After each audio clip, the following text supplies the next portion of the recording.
Кара булак көрүстөнү негизинен биздин заманга чейинки 1-миңжылдыктын биринчи жарымына да жашаган жергиликтүү элдин маданиятын көрсөткөн эң уникалдуу эстелик болуп саналат. Бул жерде негизинен 900гө жакын мүрзө табылган. Анын ичинен 200 мүрзөнү казып ачып көрүшкөндө ал жердеги өлгөндү жерге көмүү жөрөлгөсүнүн кызыгына күбө болушкан.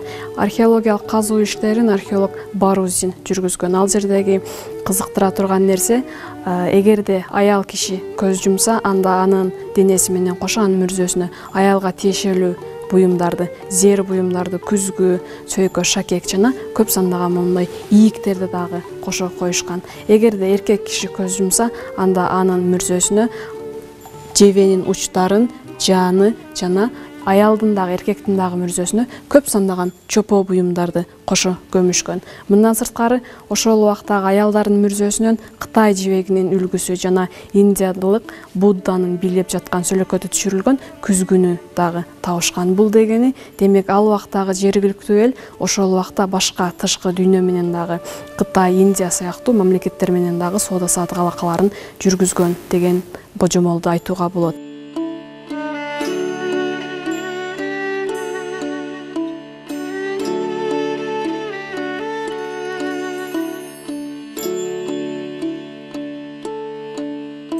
Темир доору убагында 3 маданият өнүккөн. Бул Шоробашат, Мархамат жана Эйлатан. Бул жерде музейде коюлган бул чопо буюмдардын баары биздин заманга чейинки 4-1 кылымдарга таандык Шоробашат маданиятына таандык буюмдар болуп саналат. Шоробашат Ош областынын Өзгөн районундагы Ясы дарыясына жакын жерде жайгашкан.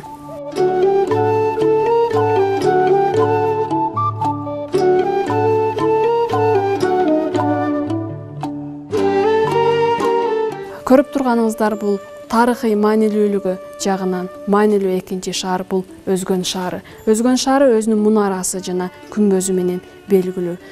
Өзгөн шаарынын күмбөзүн жана мунарасын эски сүрөттөрүн жана ал жерде табылган чопо буюмдарды көрсөңүздөр болот. Өзгөн шаары орто кылымдарда Карханит каганатынын экинчи борбор шаары болуп турган. Бул жердеги көрүп турган витринада орто кылымдардагы карапа устаканасын көрүнүшүн көрөсүздөр.